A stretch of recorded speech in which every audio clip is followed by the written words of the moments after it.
Welcome to the story. Don't forget to like, subscribe and support me.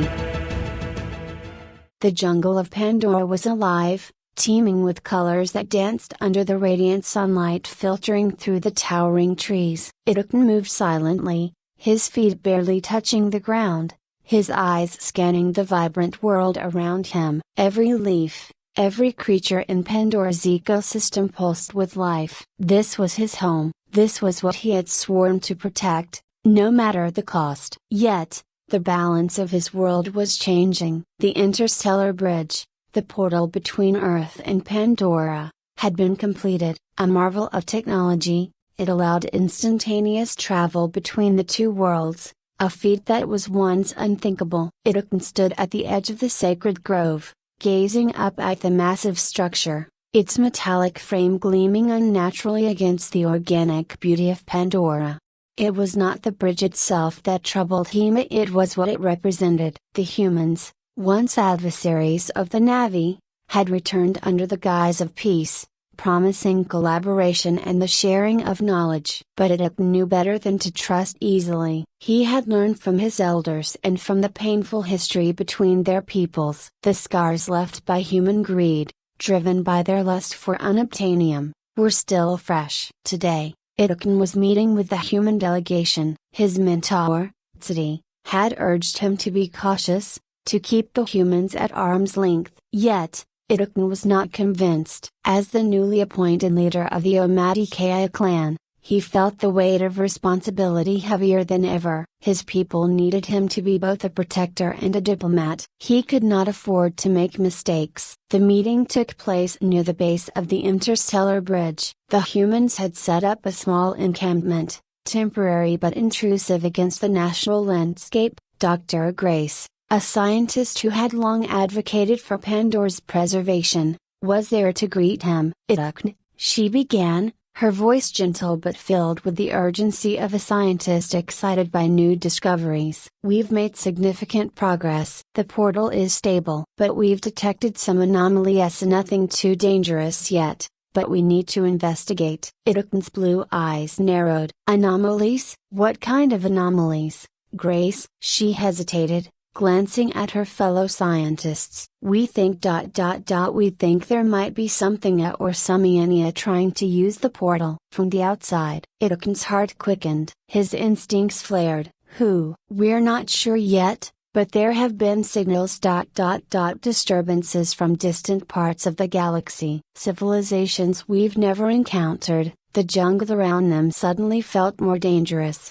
as if it was holding its breath. Idokun exchanged a glance with Tsidi, who stood silently behind him. The elder's face was grim, his distrust of the humans clear. The portal was supposed to be a bridge of peace, Idokun said quietly, more to himself than anyone else. Not an invitation for invasion. Grace nodded. We're working on it. But we need more time. We need your help to ensure Pandora's safety. The word safety echoed in his mind, but Idokun couldn't shake the feeling that the dangers were already at their doorstep. As night fell, the jungle's colors dimmed, replaced by the soft glow of bioluminescence. Idokun sat by the fire, his thoughts racing. Could he trust the humans to fix what they had started? And what of the other worlds, the ones beyond the stars? The next morning, the first signs of trouble appeared. Small outposts on the outskirts of Na'vi territory reported strange sightings of unfamiliar ships hovering in the sky, their shapes unlike any the Na'vi had ever seen. Idokun immediately called for a council meeting. They have come, Tsidi said bluntly, his voice carrying an edge of bitterness. The portal has brought them to us. Idokun nodded. He had sensed this day would come, but he hadn't expected it so soon. Who are they? Asked Neytiri, one of the clan's fiercest warriors and a close friend of Idokun. What do they want? Idokun's gaze remained fixed on the horizon. Power, control, just as the humans once did. The Na'vi were not a warlike people, but they were not defenseless either. Their bond with Iwa, the living force that connected all things on Pandora, was their greatest strength. But against an enemy they did not yet understand, would that be enough? The next few days passed in a haze of tension. Idokun prepared his people, fortifying their villages and teaching them how to use the environment to their advantage. The Na'vi could hide in the trees, move silently through the jungle, and strike from the shadows. They were a part of Pandora, and that connection made them strong. Then came the first attack. It was swift and brutal. The aliens, members of the Tarkolian Confederation, struck at the heart of a Na'vi village, their weapons unlike anything Idokun had seen. Towering machines, almost like the Mechs the humans had once used, but sleeker, faster, and far more deadly. They cut through the jungle with terrifying precision, destroying homes and killing Na'vi who tried to defend their territory. Idokun fought with everything he had, his arrows finding their marks, but it wasn't enough. The Tarkolians were too advanced, too overwhelming. As the village burned, he retreated, ordering his people to fall back into the deeper parts of the jungle. In the aftermath, Idokun sat with his people, feeling the weight of their losses. City was beside him, his face hard but unreadable. "We cannot fight them head on," Idokun said quietly, his voice barely audible over the crackling of the fire. "Their technology is too advanced." City nodded grimly. "We must use the jungle. We must fight as we always have by becoming the jungle itself." But Idokun knew that even their ancient ways might not be enough this time. They needed more. And that's when the idea struck him that perhaps the humans, with their knowledge and their technology, could be of use. It was a thought that unsettled him, but he knew he had no choice. If Pandora was to survive, they would need to forge new alliances, even if it meant trusting those who had once betrayed them. He called for a meeting with Dr. Grace and her team. They were hesitant at first, unsure of how to integrate their technology with the Na'vi's natural defenses. But Idokun was determined. "We must work together," he said, his voice firm. "We must combine what we know with what you know." Dr. Grace nodded slowly. "We can create hybrid defenses using human tech but in harmony with Pandora's environment. It'll be risky, but it might just work." The next few weeks were a flurry of activity. Idokun led his people in preparing for war, blending human technology with Na'vi tactics. They set traps, created ambush points, and built new weapons that combined the precision of human engineering with the strength of Pandora's natural resources. The jungle became a living fortress, every tree and creature a part of their strategy. Then came the final battle. The Tarkolians, confident in their superiority, launched a full-scale assault. Their ships darkened the sky, and their machines tore through the jungle with reckless abandon. But the Na'vi were ready. Idokun led the charge, riding on the back of a banshee, his bow in hand, as his warriors attacked from the skies and the trees. The Tarkolians, caught off guard by the Na'vi's newfound strength, faltered. The humans, too, played their part, using drones and advanced weaponry to provide cover and disrupt the enemy's communications. In the midst of the chaos, Idokun found himself face to face with Lord Vaxer, the Tarkolian leader. Vaxer was a towering figure, encased in sleek, alien armor, his eyes burning with arrogance. "You are a primitive people," Vaxer sneered. "You do not deserve this planet." Idokun's grip tightened on his bow. "Pandora is not yours to take." "You are a primitive people," Vaxer sneered. "You do not deserve this planet." Idokun's grip tightened on his bow. "Pandora is not yours to take." Vaxer raised his massive weapon, an alien construct pulsing with energy, a symbol of the superior technology his kind wielded without mercy. He towered over Idokun, confident in his dominance, his armor glinting menacingly under Pandora's strange light. "You fight for a lost cause," Vaxer continued, his voice dripping with disdain. "Your people are doomed, and your planet will become just another resource to fuel the Tarkolian Empire." Idokun remained silent, his eyes narrowing as he calculated his next move. He could feel the energy of Iwa, the spirit of Pandora, coursing through him, guiding him, giving him strength. Vaxer might have had the upper hand in terms of technology, but Idokun knew that Pandora itself was a force far greater than any machine. The jungle, the creatures,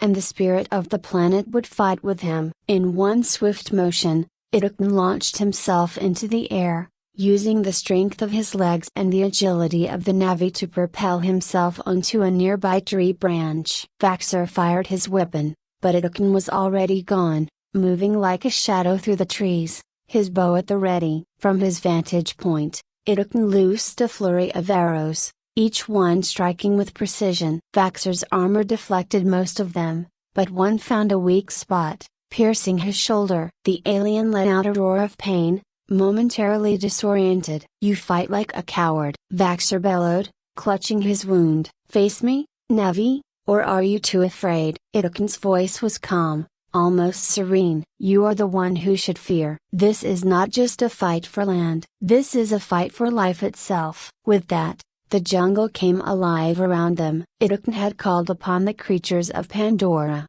and they responded. A pack of Thinators, the fierce, six-legged predators of the jungle, burst from the undergrowth, their eyes glowing with an eerie intensity. They descended upon Vaxer, forcing him to defend himself as they circled, snarling and snapping at his limbs. Idokun took advantage of the distraction, moving quickly through the trees, using the high ground to keep himself out of Vaxer's line of sight. His people had joined the battle as well, striking from the shadows, blending in with the forest. The Tarkalians, despite their advanced weapons, were finding it increasingly difficult to keep up. The Navi knew their terrain, and they knew how to fight in harmony with it. But Vaxer was not defeated so easily. With a brutal swing of his weapon, he sent two of the Thinators crashing into the trees, their bodies hitting the ground with a sickening thud. He turned, his eyes burning with fury, searching for Idokun. "I will burn this jungle to the ground," Vaxer snarled. "Your primitive magic is no match for the power of the Empire." Idokun leapt from the trees,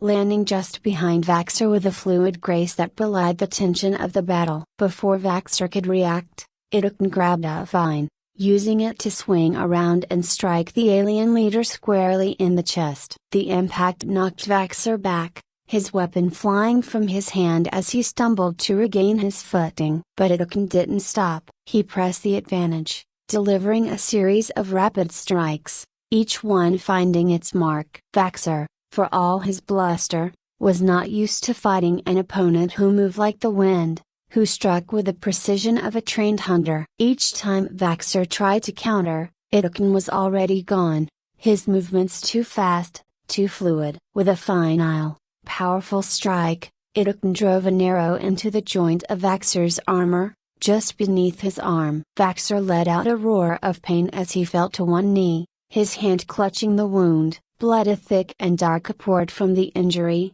staining the ground beneath him. "This is the power of Pandora," Idokun said, his voice low and commanding. "You do not belong here." Vaxer looked up, his eyes wide with a mixture of pain and disbelief. He had underestimated these primitive people. He had thought his technology would be enough to crush them, but he had failed to understand the true power of the Navia, their connection to their world, to each other, and to something far greater than any empire. As Vaxer fell, defeated, Idokun stood tall, his bow lowered but still ready. The battle was far from over, but this victory was a turning point. The Tarkalian forces, seeing their leader fall, began to retreat, their morale shattered. The Navi, emboldened by Idokun's leadership, pressed the attack, driving the invaders back toward their ships. Idokun watched as the alien ships lifted off, disappearing into the sky. For now, Pandora was safe. But he knew this would not be the last time they would face threats from beyond the stars. Dr. Grace and her team emerged from the jungle, looking battered but alive. She approached Idokun, her face filled with a mixture of relief and exhaustion. "You did it," she said, her voice soft. Idokun nodded, his eyes still fixed on the horizon. "For now," Grace sighed, wiping the sweat from her brow. "We'll need to make sure they don't come back. We need to strengthen the defenses, make sure the bridge is guarded." Idokun turned to face her. "The bridge is a gateway. It brings both good and bad. We must be careful with how we use it." Grace nodded in agreement. "We'll figure it out together." The humans had proven their loyalty, at least for now. But Idokun knew that the balance was delicate. The humans had technology, but the Navi had something far more powerful. Iwa, the life force of Pandora. He would not forget that, and he would make sure that his people never lost sight of it either. In the days that followed, Pandora began to heal. The jungle, resilient and alive, started to reclaim the scars left by the Tarkalians. The Na'vi mourned their losses, but they also celebrated their victory. They had fought not just for themselves, but for their planet, for the life that thrived on Pandora. Idokun stood once more at the edge of the sacred grove, looking up at the interstellar bridge. The portal shimmered in the distance,